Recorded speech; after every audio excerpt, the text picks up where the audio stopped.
किस पर तीर चलाओ लक्ष्मण, किस पर तीर चलाओ, किस पर तीर चलाओ लक्ष्मण, किस पर तीर चलाओ, किस पर तीर चलाओ लक्ष्मण, किस पर तीर चलाओ। जब लक्ष्मण भगवान श्री रामचंद्र जी को सलाह देते हैं कि प्रभु सेनापति हो, ये जो विश्व के सबसे बड़े धनुर्धर हो, तीनों लोकों में प्रकांड धनुर्धर हो, तुम्हारी जोड़ी का धनुर्धर इस धरा पे तीनों लोकों में कोई नहीं है, त्रिलोकी के स्वामी बन बैठे हो कि इसी दिन के लिए क्या न्याय कर पाओगे तुम बाहर वालों के साथ, जब तुम अपने खुद पे न्याय के लिए शस्त्र नहीं उठा पाते हो। चलाओ तीर और बल जाओ राजा, ले लो अपनी राजगद्दी। तो राम बड़े ही प्रेम भाव से समझाते हैं कि किस पर तीर चलाओ लक्ष्मण, किस पर तीर चलाओ, किस पर तीर चलाओ लक्ष्मण, किस पर तीर चलाओ। जान से प्यारा भाई भरत है, शत्रुघ्न अंग है मेरा, जान से प्यारा भाई भरत है, शत्रुघ्न अंग है मेरा। ये प्यारी जीवन से क्या सिंहासन है प्यारा, प्यारी जीवन से क्या सिंहासन है प्यारा। मौसी मंथरा जब जान लुटाती हो, मौसी मंथरा थी जब जान लुटाती, चूम के माथा अंग लगाती, किस अंग पे बाण चलाओ, किस पर तीर चलाओ लक्ष्मण, किस पर तीर चलाओ, किस पर तीर चलाओ लक्ष्मण, किस पर तीर चलाओ। राम के वन गमन के कारण में से जो सबसे बड़ा कारण था वो मौसी मंथरा ही थी, और उन्हीं के ऊपर सारे आरोप लगे थे। तो लक्ष्मण के अनुसार राम को पहला तीर मौसी मंथरा के ऊपर चलाना था, और राम बड़े ही विकल भाव से लक्ष्मण को कहते हैं कि मौसी मंथरा थी जब जान लुटाती, चूम के माथा अंग लगाती, किस अंग पे बाण चलाओ, किस पर तीर चलाओ लक्ष्मण, किस पर तीर चलाओ, किस पर तीर चलाओ लक्ष्मण, किस पर तीर चलाओ। प्रभु श्री राम की 3 माताएं थी, माँ कौशल्या, सुमित्रा और कैकेयी। जैसे कि बाबा तुलसी ने अपने रामचरितमानस या बहुत सारे कवि कुल ने जो अपनी अपनी कविताओं और कहानियों में लिखा है, उससे ये चरितार्थ होती है कि राम कैकेयी के सबसे प्रिय थे, और राम को भी कैकेयी माँ ही सबसे अधिक प्रिय थी। जब तक उनका लाड़ प्यार जिस दिन राम को ना मिल जाए तो प्रभु रामचंद्र उस दिन चंचल नहीं होते थे। श्री राम लक्ष्मण से कहते हैं कि मातु कौशल्या जन्म दिए तुम, गोद खिलाए सुमित्रा माता, मातु कौशल्या जन्म दिए तुम, गोद खिलाए सुमित्रा माता। माता कैकेयी जब दूध पिलाती, तब मन हर्षाता, माता कैकेयी जब दूध पिलाती, तो ही मन हर्षाता। वो बचपन का प्यार अनुपम, कैसे मैं भूल जाऊं, किस पर तीर चलाऊं लक्ष्मण, किस पर तीर चलाऊं, किस पर तीर चलाऊं लक्ष्मण, किस पर तीर चलाऊं, किस पर तीर चलाऊं लक्ष्मण, किस पर तीर चलाऊं, किस पर तीर चलाओ लक्ष्मण, किस पर तीर चलाओ। राम समझाते हैं लक्ष्मण को, तीर चला के युद्ध करके सिंहासन प्राप्त होगी। हमारे पास 2 पक्ष हैं, या तो सिंहासन प्राप्त कर लें या वन में चले जाएं। और जब किसी के पास कोई भी चीज़ें आती हैं और उसके दो पक्ष होते हैं, सिक्के के दो पहलू हैं, तो वो दोनों पे विचार करता है कि क्या हमारे लिए और हमारी संस्कृति के लिए, हमारे सनातन के लिए या संस्कार के लिए सही है। पर बुद्ध जन बिना विचार किए कभी फैसला नहीं लेते कि सिक्के का कौन सा पहलू मुझे चाहिए।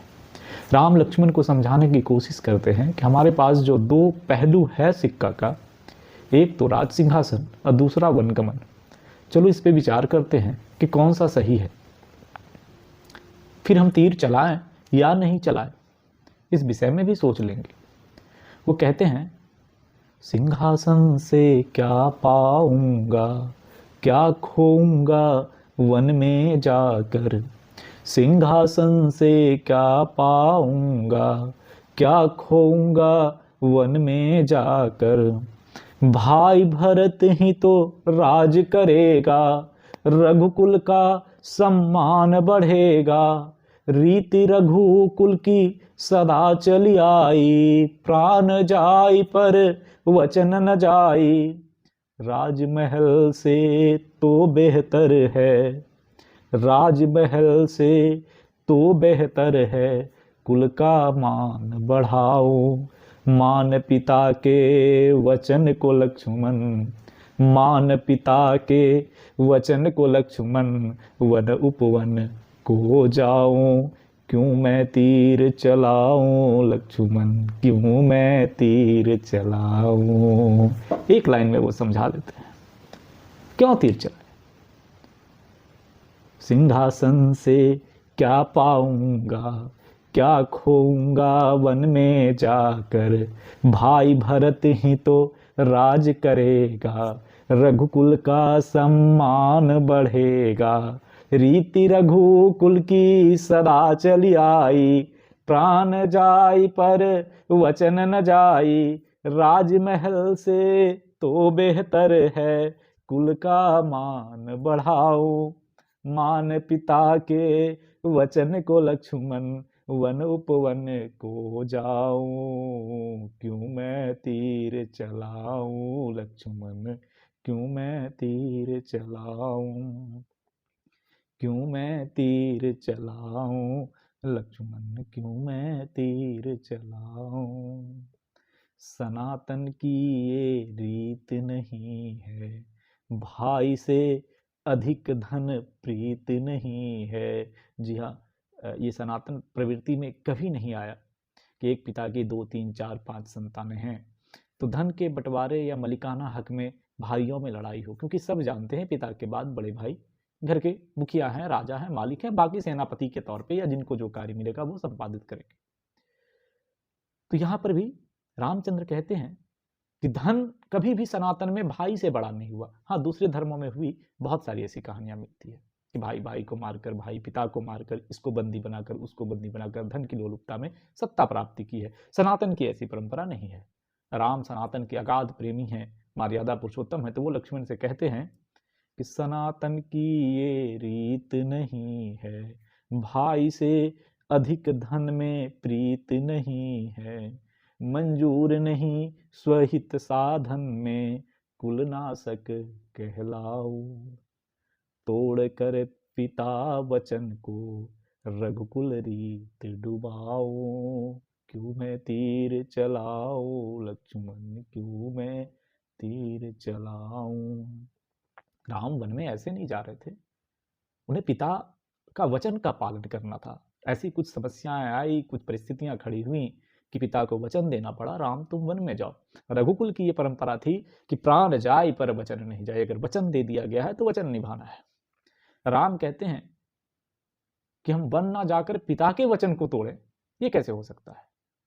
तो वो एक लाइन में लक्ष्मण को समझाते हैं, ये जो छंद है कि सनातन की ये रीत नहीं है, भाई से अधिक धन में प्रीत नहीं है, मंजूर नहीं स्वहित साधन में, मंजूर नहीं स्वहित साधन में, कुलनाशक कहलाऊं, तोड़ कर पिता वचन को, रघुकुल रीति डुबाऊं, किस पर तीर चलाऊं लक्ष्मण, किस पर तीर चलाऊं, किस पर तीर चलाऊं लक्ष्मण, किस पर तीर चलाऊं।